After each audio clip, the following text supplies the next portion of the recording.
கரூர் சம்பவத்தை ஒப்பிட்டு பேசியதால் சட்டசபையில் எழுந்த திடீர் பிரச்சனை. கோபத்தில் கொந்தளித்த எதிர்க்கட்சி தலைவர் உதயநிதி மற்றும் முன்னாள் முதலமைச்சர் எடப்பாடி பழனிசாமி. மரபை மீறி செயல்படுகிறதா தாவேக அரசு? தொடர்ந்து அரசியலிலும் சட்டசபையிலும் என்ன நடக்குன்னு தெரிஞ்சுக்கலாம் வாங்க.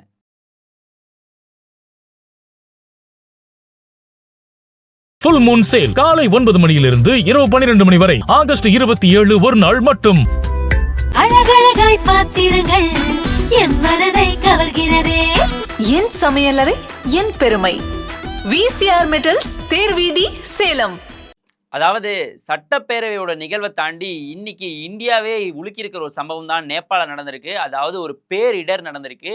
இதுக்காக இன்னைக்கு சட்டசபையில பேசிய விஷயங்கள் தான் சர்ச்சைக்குரிய விஷயமா மாறி இருக்கு. அப்படி என்ன நடந்தது? ராஜ்மோகன் அவர்கள் எழுந்து பேசும்போது மற்ற கட்சியினர்கள் எதுக்கு அவரை எதிர்த்து பேசினாங்க, அங்க என்ன சம்பவம் ஆனது அப்படிங்கிறத பத்தி நான் உங்களுக்கு விளக்குறேன்.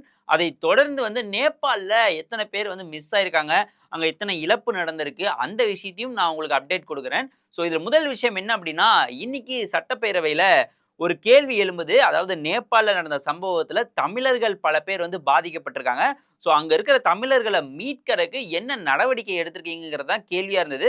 இந்த கேள்வி வரக்கு முன்னாடியே பள்ளிக்கல்வித்துறை அமைச்சர் திரு ராஜ்மோகன் அவர்கள் அதற்கான பதில சொல்ல தொடங்கினார். அதாவது இப்ப இருக்கிற கரண்ட் அப்டேட் என்ன, எத்தனை பேரை இழந்திருக்கும், எத்தனை பேரை மீட்டிருக்கும் அப்படிங்கிற தகவல் அவர் சொல்ல வராரு. ஸோ அவர் சொல்ல வர ஆரம்பிச்சோடனே அங்க இருக்கிற எல்லாரும் அதை தடுக்க ஆரம்பிச்சிட்டாங்க. திரு இபிஎஸ் அவர்களும் சரி, எதிர்கட்சி சார்ந்த திரு கே நேரு அவர்கள், ஈவா வேலு அவர்கள், இவங்க எல்லாருமே அந்த விஷயத்தை தடுக்க ஆரம்பிச்சிட்டாங்க.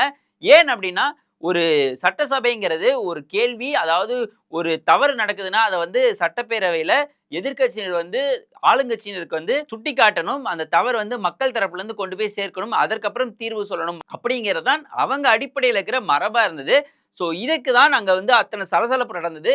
இந்த விஷயத்துல பேரவை தலைவர் அவர்கள் என்ன சொல்லியிருந்தார் அப்படின்னா, என்னவாக இருந்தாலும் நீங்க இந்த விஷயத்துல இவ்வளவு கூச்சல் தப்பு. ஏன்னா இதற்கு முன்னாடி கரூர்ல ஒரு சம்பவம் நடந்தது. கரூர்ல ஒரு இத்தனை பேர் நம்ம இழந்திருக்கோம். அந்த விஷயத்துல அதை சட்டப்பேரவையில பேச வரப்போ அப்ப இருந்த முதலமைச்சர் மு க ஸ்டாலின் பேசுறப்பவும் இதே மாதிரி எதிர்ப்பு எழுந்தது. ஆனால் நாங்க பேசி முடிச்சது அப்புறம் பேசுங்க அப்படின்னு சொன்ன உடனே எல்லாரும் அதை ஏற்றுக்கிட்டு அந்த இடத்துல முதல்வர் அவர் பேசினாரு. முதல்வர் அவருடைய கருத்தெல்லாம் எடுத்து வச்சது அப்புறம் மற்றவங்க எல்லாம் பேசுனீங்க. இதுதான் தொடர்ச்சியா இதுக்கு முன்னாடி ஃபாலோ பண்ண மரபா இருந்தது.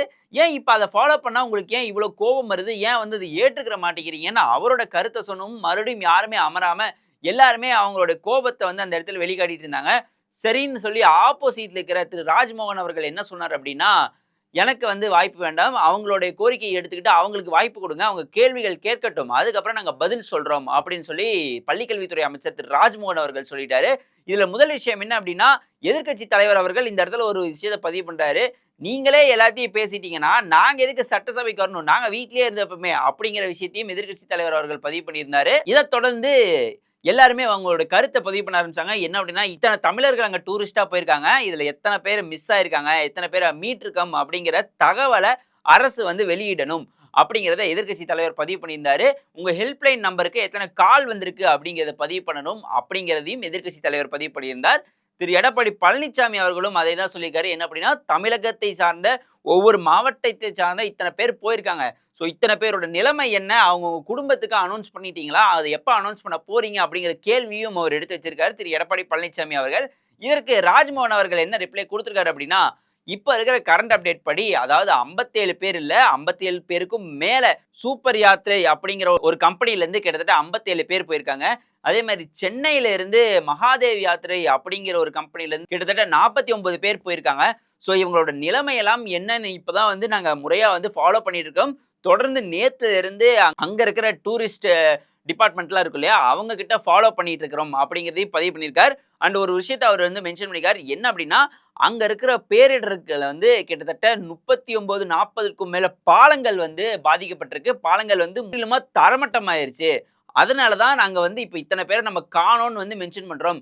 ஏன்னா இந்த 57 பேர் போனாங்க இல்லையா, அது அவங்க ஒரு 3 வாகனத்துல போயிருக்காங்க. அதுல நடுவுல இந்த வாகனத்துல இருந்தவங்க இந்த பேரிடர் நடக்குது அப்படிங்கிற இந்த ஒரு விஷயம் நடக்க போகுதுன்னு தெரிஞ்ச உடனே அவங்களுடைய உடைமைகள் எல்லாம் அந்த வாகனத்திலே விட்டுட்டு அங்கிருந்து தப்பிச்சு ஒரு சேஃபான இடத்துக்கு போயிட்டாங்க. அதனால ஒரு 20 பேர் அங்க சேஃபான நிலைமையில இருக்காங்க.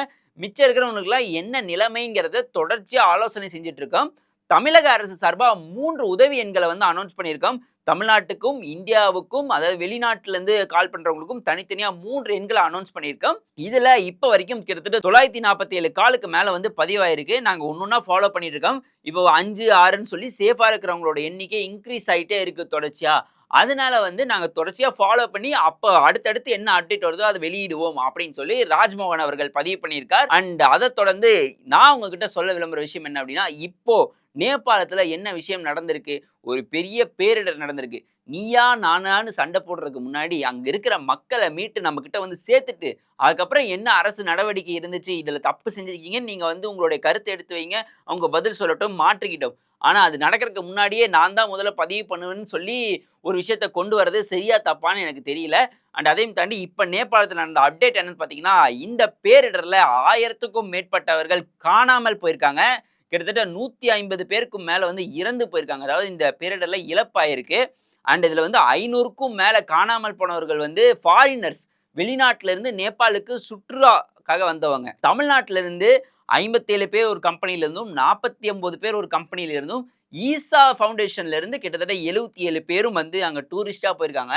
இதுல பல பேரோட நிலைமை என்ன ஆச்சு, அவங்க வந்து சிக்கிட்டு இருக்காங்களா, எங்க இருக்காங்க அப்படிங்கிற ஒரு அப்டேட்டே இல்லாம இப்போ வரைக்கும் இருக்கு. அதுக்கு தான் தொடர்ச்சியா நம்ம தமிழக அரசு அதை ஃபாலோ பண்ணிட்டு இருக்குன்னு சொல்லி ராஜ்மோகன் அவர்கள் தெரிவிச்சிருக்கார். சீக்கிரம் இந்த ஒரு பேரிடர்ல இருந்து மீண்டு வருவோம். அதையும் தாண்டி இன்னொரு விஷயம் எல்லாருமே பதிவு பண்ணது என்ன அப்படின்னா, இந்த ஒரு இழப்பு நமக்கெல்லாம் ஒரு விஷயத்தை வந்து நமக்கெல்லாம் வந்து அப்டேட் பண்ணியிருக்கு. என்னன்னா, பேரிடர் எப்போ வேணாலும் வரலாம், எப்படி வேணாலும் வரலாம்.